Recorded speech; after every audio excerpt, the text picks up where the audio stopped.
Salut tout le monde, aujourd'hui on se retrouve pour la deuxième partie de la vidéo sur les timelapses, donc mes techniques pour faire des timelapses et puis tout simplement comment faire un timelapse. Donc je vous ai déjà expliqué toute la partie qui se passe sur le terrain, maintenant on va s'attaquer à la partie post-production qui est un peu moins compliquée. Donc là je suis dans After Effects, vous pouvez vous mettre dans Premiere ou dans tout autre logiciel de montage il me semble, ça marchera à peu près de la même façon, je dis bien à peu près. Là je vous le montre pour After Effects qui est exactement la même chose que Premiere. Ensuite, pour d'autres logiciels, ça va être un peu le même principe normalement. Je dis bien normalement, j'ai pas testé tout. Et de toute façon, sinon vous essayez d'appliquer comme je fais là sur votre logiciel à vous. Donc là, ce qu'on va faire, c'est que, eh bien, je vais d'ailleurs supprimer la petite séquence qui s'était créée. Hop. Voilà. Je vais faire CTRL-I, sinon vous allez dans Fichier, Importer. Donc vous importez. Donc là, on tombe sur, ça c'est mes dossiers timelapse. Donc je les nomme tout simplement 1, 2, 3, voilà, pas de problème. On va prendre le 3. Donc dans mon dossier 3, j'ai une série d'images, donc qui font partie d'un timelapse. Les numéros se suivent, bien sûr, c'est logique. Voilà, donc il y a uniquement des images de ce timelapse. Là, je vais cliquer sur la première, et regardez en bas, il a détecté séquence JPEG, il a coché la case. Donc là, vous laissez comme c'est. Il faut juste cliquer sur la première image, et lui va détecter que ça se suit, et qu'il peut créer un fichier image, un fichier vidéo à partir de ces images. Sur Premiere, c'est juste une petite case toute seule, séquence d'images, vous la cochez pareil. Sur les autres logiciels, ça doit être quelque chose de la même sorte, enfin qui ressemble à ce que j'ai là. Donc encore une fois, donc je peux pas être précis là-dessus. Ensuite, je précise juste que là, moi je fais ma méthode via After Effects, et que je pourrais très bien la faire dans un logiciel dédié au timelapse comme il existe. Par exemple, je pense à LRT Timelapse ou LR Timelapse, je sais plus, c'est un logiciel uniquement dédié au timelapse qui sûrement permet d'autres options au niveau des timelapses. Là, moi je vous donne comment je fais à chaque fois, c'est sûrement pas la méthode, la meilleure méthode, hein, de toute façon, c'est juste la mienne, parce que je pars de la logique parce qu'en fait, LRT Timelapse va vous permettre par exemple de passer d'abord dans Lightroom vos fichiers, ainsi vous les retouchez un petit peu, ensuite de les passer dans les LRT Timelapse pour que vos fichiers sortant votre timelapse final est comme une retouche de photo. Ce qui pour moi ne correspond pas du tout à la retouche d'un montage vidéo, parce qu'en fait mes timelapse ici vont se transformer, donc mes séquences d'images vont se transformer en fichiers vidéo, qui vont finir parmi d'autres séquences vidéo dans un montage d'un petit film que je ferai. Et donc je vais appliquer une color correction sur ce montage bien sûr, mais elle sera sûrement pas aussi lourde qu'une retouche photo. Donc je pars du principe que je transforme mes timelapse dans After Effects et ensuite je les mets par exemple dans Premiere ou dans Avid, etc. pour mon montage final. Donc voilà, c'est pour ça que je n'utilise pas des logiciels spécialement dédiés. Donc bref, pour revenir à là où on en est, on prend la première image qu'on clique, séquence JPEG cochée, en ordre alphabétique, pas besoin de les cocher, puisque de toute façon c'est par ordre croissant, voilà, vous faites ouvrir. Là, il vous a créé une séquence vidéo à partir de vos images. Donc on va la glisser ici pour créer une nouvelle composition. Donc, hop, voilà. Là, vous avez une séquence vidéo composée avec vos images. Donc, là, on doit être en 25 images par seconde. Ouais, voilà, 25 images par seconde. Donc, ça veut dire qu'il a mis pour une seconde de vidéo 25 photos. 25 de vos photos composent une seconde de vidéo. Donc, ensuite, ce qu'on peut faire déjà tout de suite, c'est donc vérifier. Vous faites un petit là, je vais pas le faire sinon ça prend un peu longtemps. Et voilà, vous faites une petite prévisualisation complète pour voir s'il n'y a pas d'accro. Des fois, vous avez peut-être bougé le trépied sans faire exprès un petit coup. Ça peut tout décaler. Donc là, faut juste voir si ça va. Vous regardez la longueur, si ça vous correspond, etc.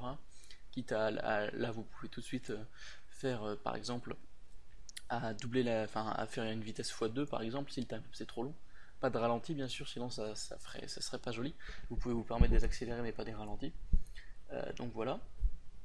Là, moi, ça me correspond. C'est même très court, hein, c'est 3 secondes et quelques. Donc, moi, ça me correspond, voilà, tout simplement. Donc, là, au niveau des corrections, pour l'instant, c'est tout. Ce que je vais faire maintenant, c'est que je vais aller dans ma composition, paramètres de composition. Et donc là, vous voyez qu'il a créé une composition par rapport à mon format d'image. Donc, je vous avais dit qu'on mettait de la qualité S1, qui est donc du 2736 pixels par 1824, qui est au format 3,5. Alors que nous, à la fin, notre fichier vidéo sera du 16 neuvième, du 1920 par 1080. Donc on a un format d'image qui ne correspond pas. Donc voilà le problème, on a un format d'image qui est trop grand, on a trop de pixels. Donc là, à la fin, quand vous allez faire votre rendu pour ce timelapse, vous allez forcément mettre, à un moment de toute façon, vous allez faire un rendu en 1920 par 1080. Donc si vous n'y touchez pas avant, lui ce qu'il va faire, c'est qu'il va vous déformer l'image sur la hauteur pour que ça colle.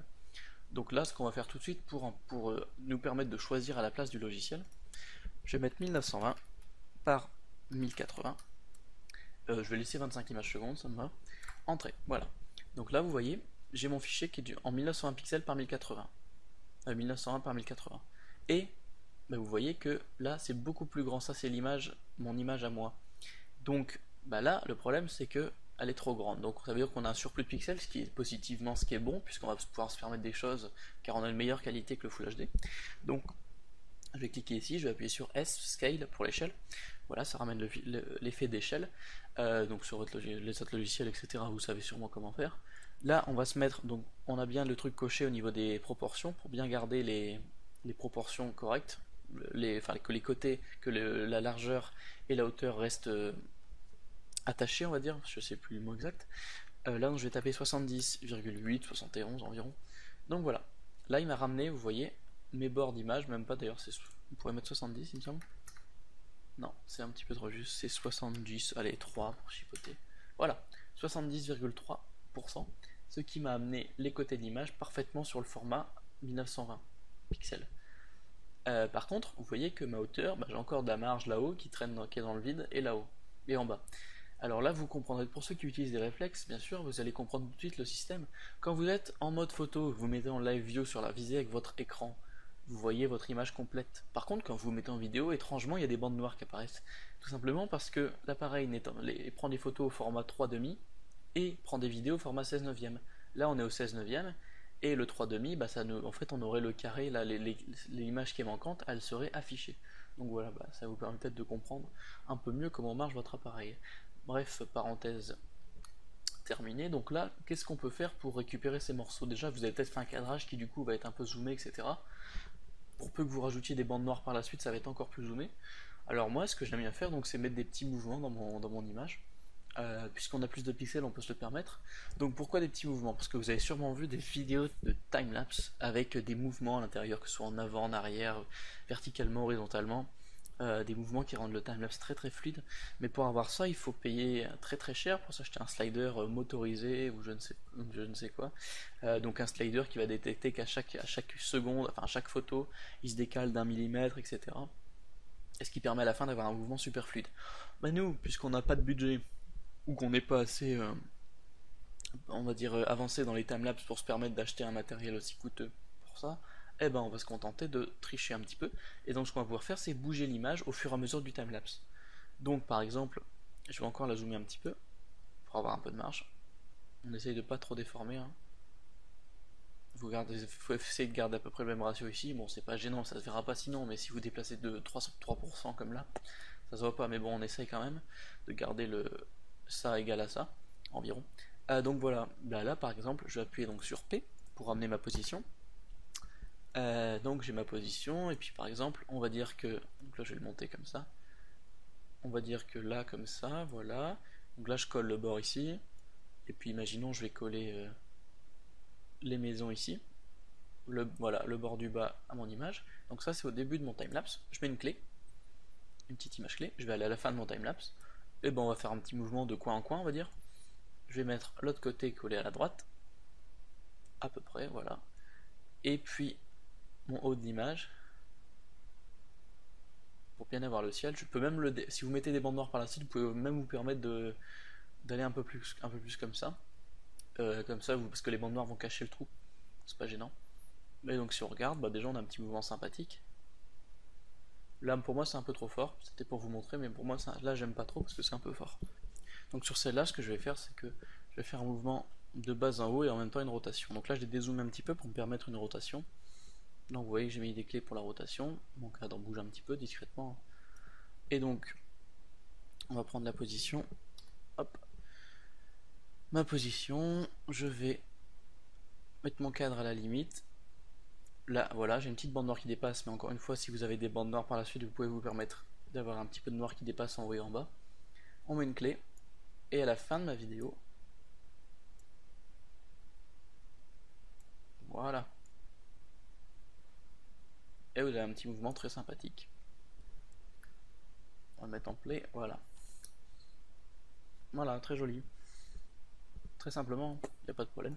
Et ensuite, moi, donc, je fais un rendu, tout simplement, en QuickTime, et puis je le remets dans Premiere, etc. et j'applique ma color correction que je mettrai sur le montage, une color correction assez homogène j'essaye, puis les bandes noires, et puis voilà, ça part dans le rendu final du montage avec les autres séquences vidéo qui ne sont pour la plupart pas des timelapses, et voilà. Donc bah voilà, j'espère que ça vous aura aidé. En tout cas, ça c'est mon. Donc ça encore une fois, c'est vraiment ce que je fais moi, mais c'est sûrement pas ce qu'il faut faire, qui est le plus conseillé de faire, hein, bien sûr. Je vous dis encore une fois qu'il y a des logiciels vraiment dédiés au timelapse. Donc si vous voulez faire des vidéos que de timelapse, je vous conseille de vous référer à des tutos sur les logiciels que pour les timelapse. Donc voilà, voilà. J'espère que, en tout cas, ça vous aura plu, ça vous aura appris peut-être quelques trucs. Et puis voilà, si c'est le cas, n'hésitez pas à laisser un j'aime et un commentaire, ça m'aiderait vraiment. N'hésitez pas à vous abonner à ma chaîne si ce n'est déjà fait, pour ne pas louper les prochaines vidéos qui vont venir, que ce soit des tutos, des petits films, etc.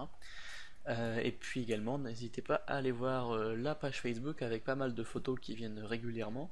Et puis le Twitter si vous voulez suivre un petit peu plus mon activité. Voilà les gens, à la prochaine, ciao!